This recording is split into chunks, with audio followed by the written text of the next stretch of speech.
So hey guys, welcome back to our YouTube channel Jupiter Classes. As you all know, we have started the series of MCQs for your upcoming exam Finance Account Assistant.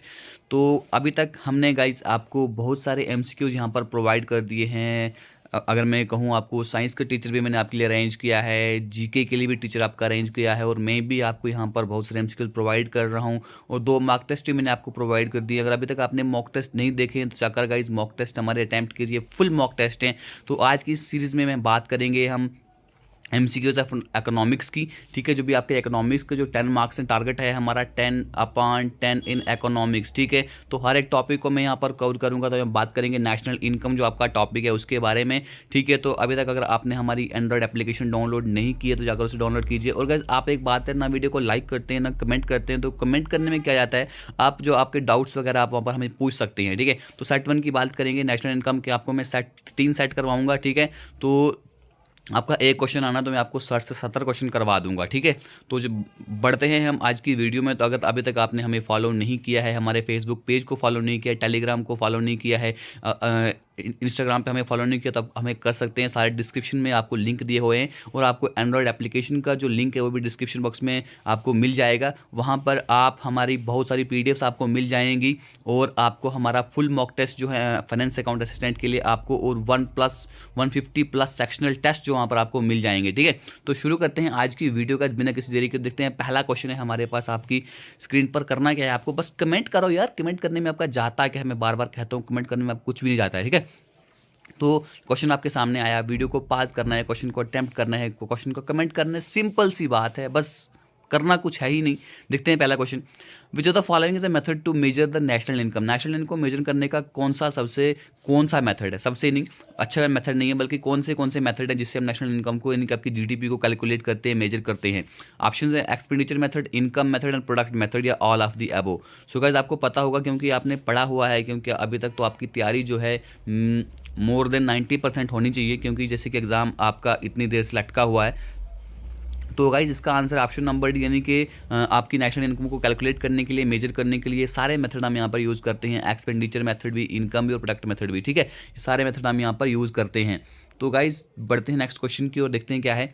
Which of the following is the correct term for calculating national income at the market prices. अगर आपने market prices पे national income को calculate करना है, उसके लिए आपकी correct term कौन सी है यहाँ पर, money income, non monetary income, real income, या नन ऑफ द अबो। ठीक है, अगर आपने नेशनल इनकम को मार्केट प्राइसेस पे कैलकुलेट करना है तो आपके लिए जो करेक्ट टर्म बनती है वो होती है मनी इनकम। कौन सी होती है, money income. Option 1 is your right answer. तो गाइस मैं बार बार कहता हूँ कि हमारे चैनल को सब्सक्राइब कीजिए, क्योंकि बहुत सारे ढेर सारे बल्क में आपको MCQs यहाँ पर मिल रहे हैं। हर एक सब्जेक्ट के 3 टीचर यहाँ पे आपको पढ़ा रहे हैं। कहाँ मैं पहले एक मैनेज करता था, अब मैंने आपके लिए रिक्वेस्ट करके 2 टीचर और मंगाए हैं आपके लिए यहाँ पर। ठीक है, तो देखते हैं नेक्स्ट क्वेश्चन क्या है हमारा। अगर आपने नेशनल इनकम को, देखिए ना गाइस, टॉपिक वाइज क्वेश्चन आ रहे हैं और हर एक टॉपिक को हम क्लियरली यहाँ पर आपके साथ डिफाइन कर रहे हैं। ठीक, तो नेशनल इनकम जो है, अगर हमने कांस्टेंट प्राइसेस पे उसको कैलकुलेट करना होगा तो कौन सी करेक्ट टर्म है यहाँ पर अभी आपके लिए, current income, domestic income, real income, या नॉन ऑफ दी अबो। तो हमने अभी पिछले वाले क्वेश्चन में देखा, लास्ट क्वेश्चन में देखा हमने कि अगर हमने मार्केट प्राइसेस पे कैलकुलेट करना होगा तो वहाँ पे हम किससे, कौन सी करेक्ट टर्म होती है वहाँ के लिए, मनी इनकम। अगर हमने कांस्टेंट प्राइसेस पे इसको कैलकुलेट करना होगा नेशनल इनकम को, तो उसके लिए हमारी होती है रियल इनकम। कौन सी होती है, रियल इनकम। ठीक है, तो अच्छी लगेगी गाइस वीडियो, तो वीडियो को अपना प्यार देना ना भूलिएगा। आपका प्यार हमारे लिए बस आपका एक लाइक है और आपका एक कमेंट है। कैसी लगती है वीडियो, कोई डाउट रहते हैं आप हमें कमेंट करके पूछ सकते हैं। ठीक है, आपके डाउट्स क्लियर कर दिए जाएंगे नेक्स्ट वीडियो में। तो देखते हैं अगला क्वेश्चन क्या है।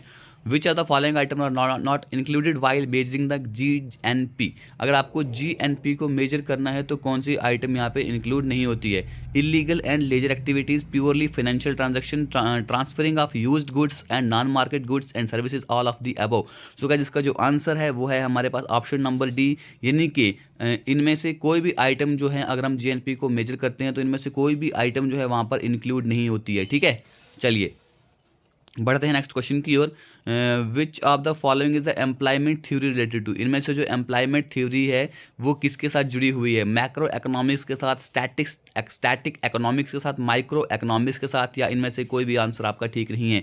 सो गाइज यहाँ पर जो एम्प्लॉयमेंट थ्योरी जुड़ी है वो जुड़ी है आपकी मैक्रो इकोनॉमिक्स के साथ। किसका जुड़ी हुई है, मैक्रो इकोनॉमिक्स के साथ। और गाइज हाँ, अगर आपको पीडीएफ चाहिए तो आप हमारी एंड्रॉइड एप्लीकेशन डाउनलोड कीजिए या आप हमारे टेलीग्राम चैनल को ज्वाइन कीजिए। अगर आप टेलीग्राम चैनल ज्वाइन नहीं किए हैं तो हमारे व्हाट्सएप ग्रुप को ज्वाइन कीजिए, ठीक है। वहाँ पर आपको इनकी पीडीएफ, हर एक लेक्चर की पीडीएफ आपको मिल जाया करेगी, ठीक है।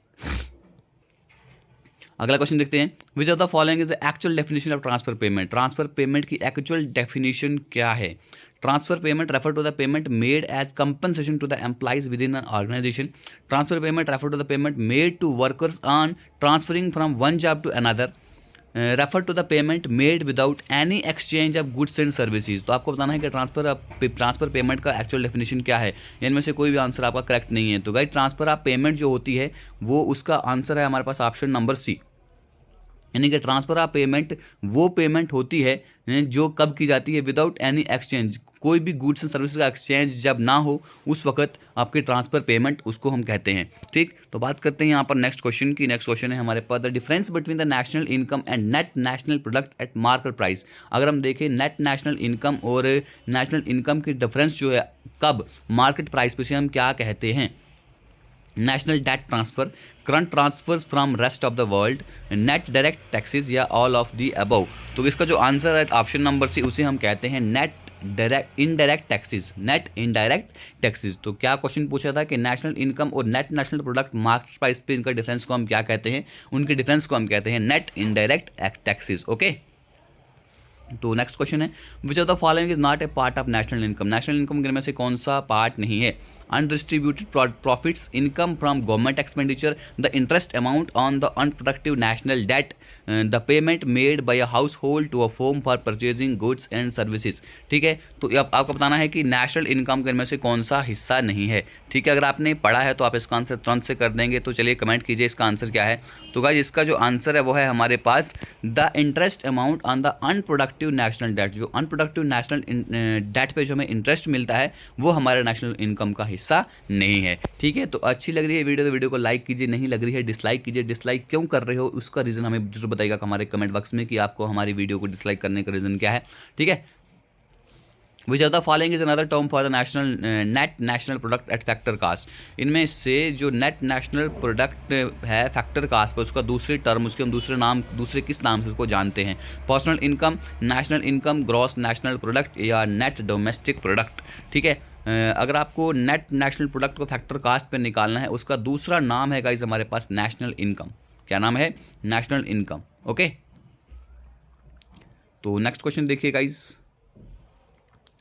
Which of the following is true for disposable income. Disposable income के लिए यहाँ पे कौन सा आपके पास ऑप्शन ट्रू बैठता है। देखिए जब भी आपके पास स्टेटमेंट क्वेश्चन आते हैं आप घबरा जाते हैं, घबराना बिल्कुल भी नहीं है। आप पहले क्वेश्चन को पढ़िए कि यहाँ पे डिस्पोजेबल इनकम बोला है तो डिस्पोजेबल इनकम के लिए कौन सा ऑप्शन यहाँ पर ट्रू है, ठीक है। पहला ऑप्शन कहता है कि डिस्पोजेबल इनकम जो है वो डिफरेंस है किसके बीच में, प्राइवेट इनकम और इनडायरेक्ट टैक्सेस के बीच में। फिर कहता है कि ये डिफरेंस है पर्सनल इनकम और इनडायरेक्ट टैक्सेस के बीच में। फिर कहता है कि ये डिफरेंस है प्राइवेट इनकम और डायरेक्ट टैक्सेस के बीच में। फिर कहता है कि डिस्पोज इनकम जो है ये डिफरेंस है पर्सनल इनकम और डायरेक्ट टैक्सेस के बीच में। तो गाइस देखिए इसका आंसर क्या है, सिंपली इसका आंसर जो ऑप्शन नंबर डी है। तो डिस्पोजेबल इनकम जो होती है वो एक डिफरेंस होता है किसके बीच में, पर्सनल इनकम और डायरेक्ट टैक्सेस के बीच में। किसके बीच में, पर्सनल इनकम और डायरेक्ट टैक्सेस के बीच का जो डिफरेंस होता है उसे हम कहते हैं disposable income, okay.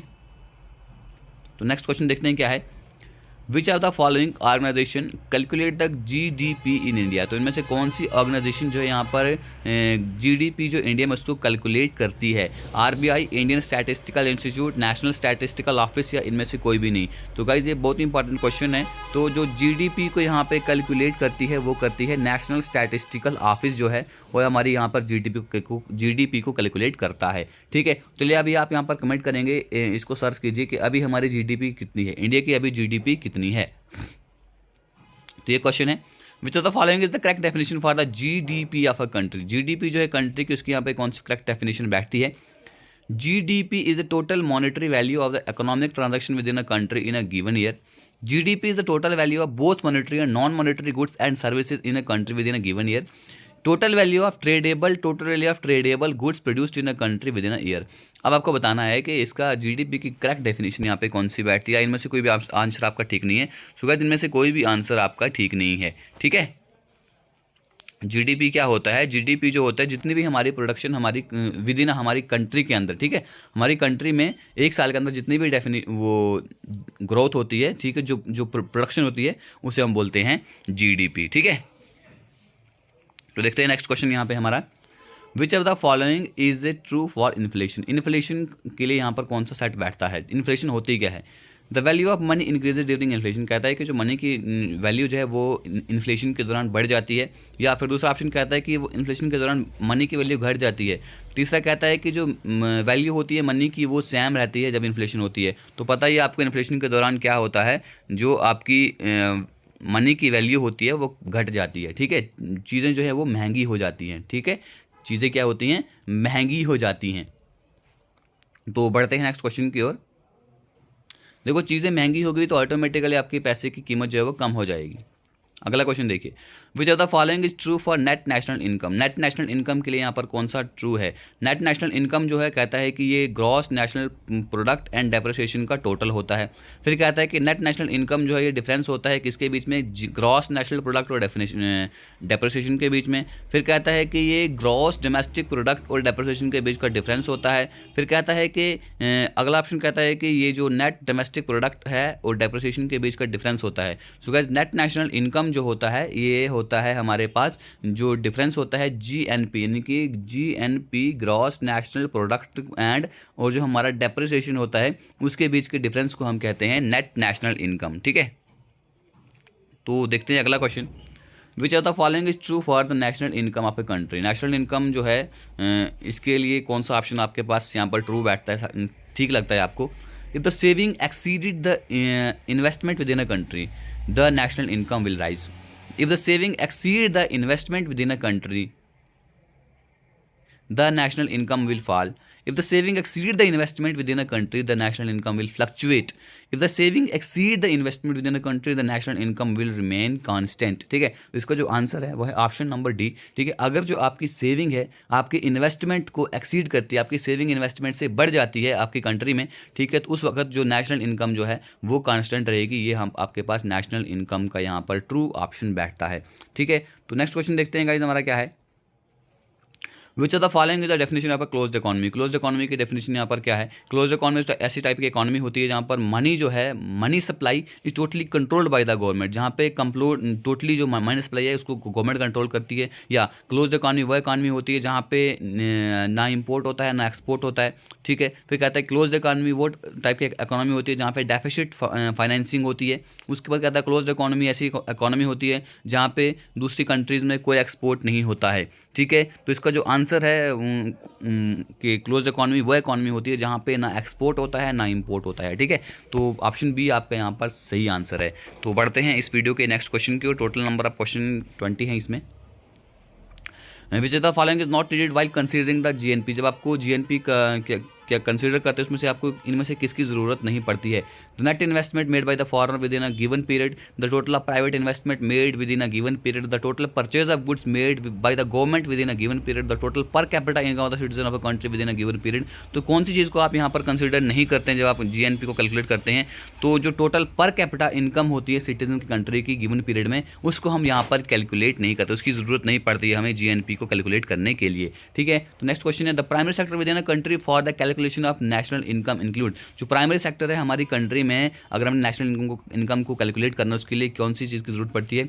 Small scale industry है, रिटेल ट्रेडिंग है, एग्रीकल्चर है, या ऑल ऑफ द अबव है? तो गाइस प्राइमरी सेक्टर जो है ये सारे हैं, रिटेल ट्रेडिंग भी है, स्मॉल स्केल इंडस्ट्री भी है। अगर हमने नेशनल इनकम को क्या करना है, कैलकुलेट करना है, प्राइमरी सेक्टर जो हमारे आते हैं कंट्री के ये सारे आते हैं, ठीक है। सेकंड लास्ट क्वेश्चन हमारे आज की वीडियो का, विच of the following is included in the national income of country. तो कंट्री की नेशनल इनकम में इनमें से क्या चीज़ इंक्लूड होती है, ठीक है? Rent interest wages, salary profit, ये सारे होते हैं। ये क्या होता है? सो गाइस इसका जो आंसर है ऑप्शन नंबर डी। तो रेंट भी होता है, इंटरेस्ट वेजेस सैलरी प्रॉफिट जितना भी होता है सारे हमारे नेशनल इनकम में इंक्लूडेड रहते हैं, ठीक है। तो आज की वीडियो का लास्ट क्वेश्चन है, what is the consumption of fixed capital noun है, जो फिक्स्ड कैपिटल का जो कंजम्पशन होता है उसे हम क्या कहते हैं? डेप्रिसिएशन, कैपिटल फॉर्मेशन, इन्वेस्टमेंट या ऑल ऑफ द अबोव। तो इसका जो गाइस आंसर है वह option number A, that is definition depreciation. ठीक है। सो गाइस ये थी हमारी आज की वीडियो। आपको कैसी लगी वीडियो ज़रूर बताइएगा, कमेंट जरूर करिए। करंट कमेंट करने में आई डोंट थिंक सो कि कुछ जाता है। ठीक है।